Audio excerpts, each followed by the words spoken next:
नमस्कार विद्यार्थी मित्रांनो, आज आपण इयत्ता 10वीच्या विज्ञान भाग 1 मधील पहिले प्रकरण ग्रॅव्हिटेशन म्हणजेच गुरुत्वाकर्षण याचा अभ्यास करणार आहोत.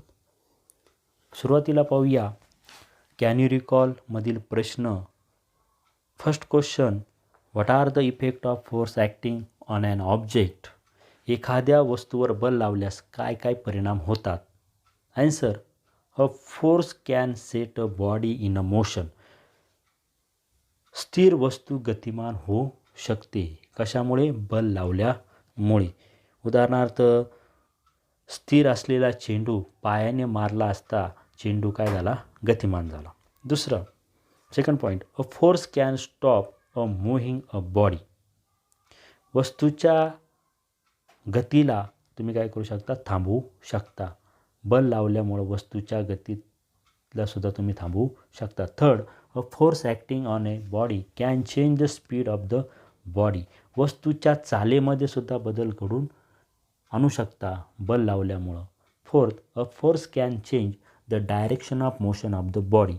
वस्तूच्या गतीच्या दिशेमध्ये सुद्धा बदल होऊ शकतो. Fifth, a force can change the shape and size of the body. वस्तूच्या आकार आणि आकारमानामध्ये सुद्धा बदल होऊ शकतो. Second question, what type of force are you familiar with. तुम्हाला माहीत असलेल्या बलांची नावे सांगा. Answer, a first force nuclear force, second electromagnetic force, third a gravitational force. Third question, what do you know about the gravitational force. The gravitational force is a universal force that is it acts between any two object in the universe. गुरुत्वाकर्षण बल हे एक वैश्विक बल आहे. ते केवळ पृथ्वीवर 2 वस्तूमध्येच नव्हे तर कोणत्याही 2 खगोलीय वस्तूमध्ये सुद्धा प्रयुक्त होते. Next we see a picture. एक चित्र तुम्हाला दिलेलं आहे.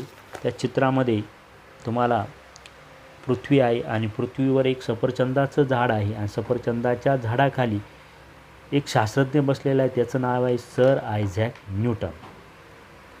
Sir Isaac Newton. तर गुरुत्वाकर्षण बलाचा शोध हा सर आयझॅक न्यूटन यांनी लावलेला हे आपल्या सर्वांना माहीतच आहे. त्यामागे एक स्टोरी आहे, गोष्ट आहे की सर आयझॅक न्यूटन हे एका सफरचंदाच्या झाडाखाली बसलेले असताना अचानक वरून सफरचंदाचं एक फळ खाली पडतं. त्यावेळेस त्यांच्या डोक्यात विचार येतो, हे फळ खालीच का पडले, वरती का नाही गेले किंवा स्थिती समांतर का नाही राहिले.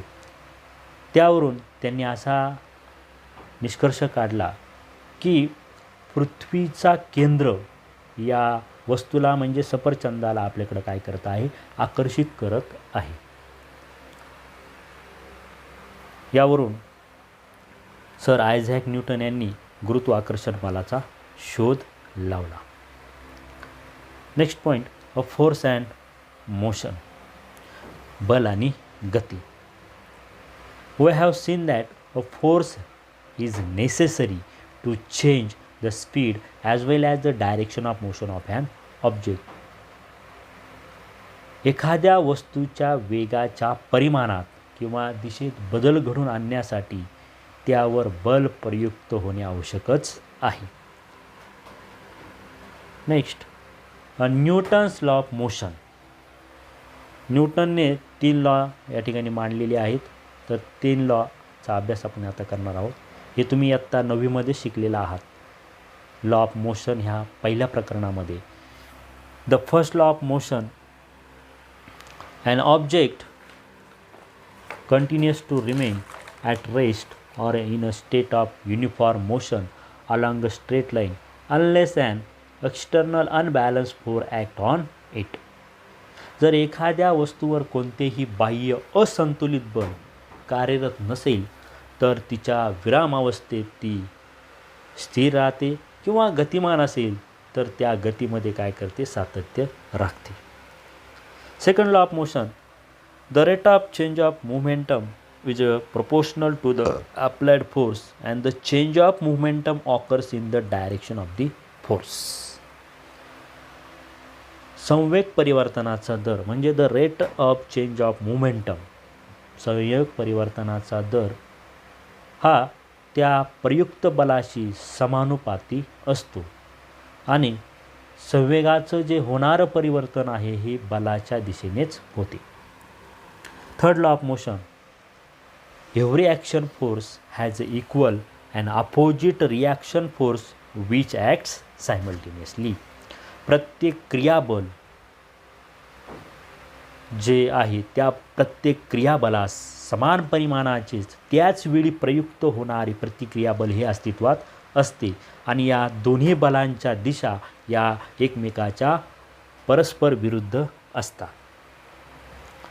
सेंट्रिपेटल फोर्स, पुस्तकामधील पेज नंबर 2वर centripetal force and circular motion यामध्ये एक कृती दिलेली आहे. त्या कृतीचं चित्र तुम्हाला मी या ठिकाणी दिलेलं आहे त्या खाली. तर त्या चित्रामध्ये कृती काय हे तुम्ही पुस्तकामध्ये दिलेली आहे. ती कृती करून तुम्ही जर पाहिली तर तुमच्या लक्षात येईल सेंट्रिपेटल फोर्स आणि सर्क्युलर मोशन.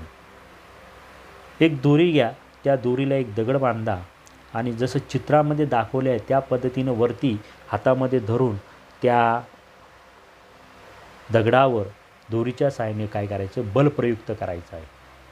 बल प्रयुक्त केले असताना जो दगड आहे तो दगड गोलाकार मार्गाने फिरतो, परंतु त्यावर असणारं जे बल आहे ते कुठून ॲप्लाय केलेलं आहे, सेंटर म्हणजे जो केंद्र आहे. हात ज्या ठिकाणी तुम्हाला दिसतो तर ते तुमचं त्या वर्तुळाचं केंद्रबिंदू आहे आणि म्हणून त्या केंद्राकडून होणारं बल म्हणून याला नाव देण्यात आलेलं आहे अभिकेंद्री बल म्हणजे सेंट्रिपेटल फोर्स. मग त्याची व्याख्या तुम्हाला अशी करता येईल, the force acting on the body moving along a circle is called as a centripetal force. वर्तुळाकार कक्षेत फिरणाऱ्या कोणत्याही वस्तूवर वर्तुळाच्या केंद्राच्या दिशेनेच बल प्रयुक्त होत असते, म्हणून त्या बलास अभिकेंद्री बल म्हणजे सेंट्रिपेटल फोर्स असे म्हणतात. Circular motion, the motion of object along with circumference of the circle is known as the circular motion. म्हणजेच काय, त्या वस्तूला जी गती प्राप्त झालेली आहे ती कशी प्राप्त झालेली आहे, वर्तुळाच्या सर्कम्फरन्सच्या कक्षेमध्ये, म्हणून त्या गतीस काय म्हणतात, सर्क्युलर मोशन. म्हणजे जी वस्तू आहे, दगड आहे, तो कोणत्या मार्गाने फिरतोय, गोलाकार मार्गाने फिरत आहे, म्हणून त्या गोलाकार मार्गाने प्राप्त झालेली गती म्हणून त्यास म्हणतात सर्क्युलर मोशन. म्हणून पुन्हा पाहूया सर्क्युलर मोशनची व्याख्या, the motion of object along with circumference of the circle is known as circular. We see first an ellipse because with the help of an ellipse to understand the Kepler law. लंबवर्तुळ या संकल्पनेच्या माध्यमातून आपण केपलरचे नियम समजून घेणार आहोत. Definition of ellipse, an ellipse is the curve obtained when a cone is cut by inclined plane is called as a ellipse. Ellipse has a two focus. Ellipse has a two focus, F1 and F2. A long diameter passes through these two focus F1 and F2 is called as a major axis, and a short diameter passes through a center of ellipse is called as a minor axis. Then we see Kepler's first law. The orbit of a planet is an ellipse with the sun at the one focus. We see a figure show the elliptical orbit of a planet revolving around the sun and the position of the sun is indicated in yellow color.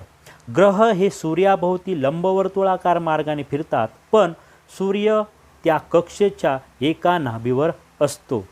म्हणजे लंबवर्तुळामध्ये दोन नाभी असतात हे आपणास माहीत आहे. त्यापैकी सूर्य हा एका नाभीवर असतो.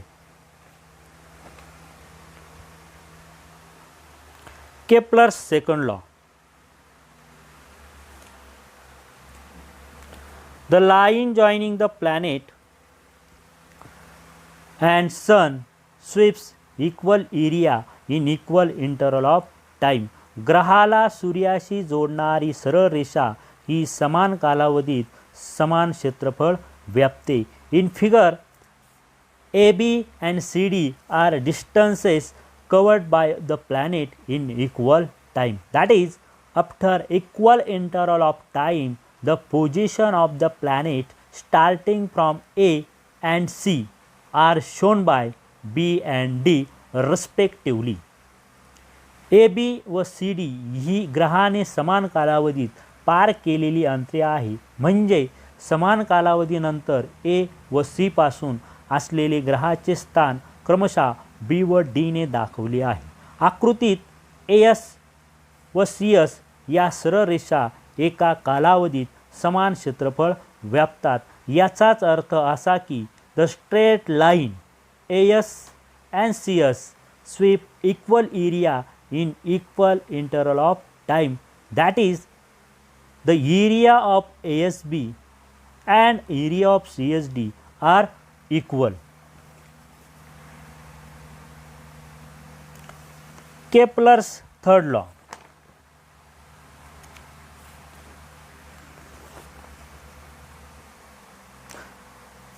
The square of its period of revolution around the sun is directly proportional to the cube of the mean distance of a planet from the sun.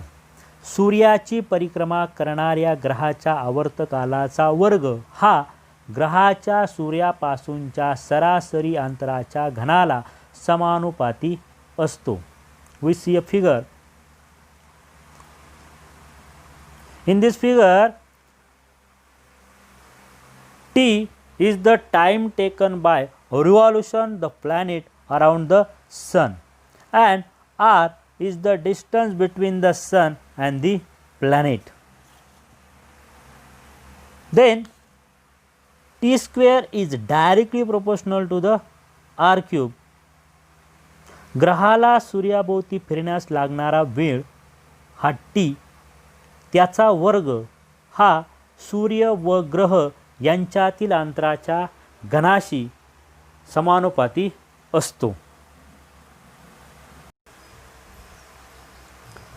Newton's universal law of gravitation. न्यूटनचा वैश्विक गुरुत्वाकर्षणाचा सिद्धांत. Every object in the universe attract every other object with definite force.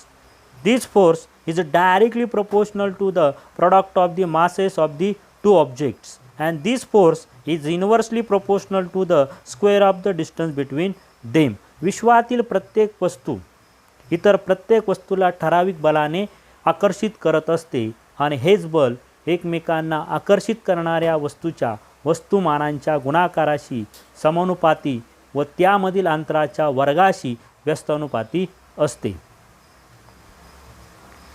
Mathematical form. Consider two body A and B having masses m1 and m2, and r is the distance between these two body, where m1 is the mass of object A, m2 mass of object B, f is the force of attraction between these two body, and r is the distance between two object.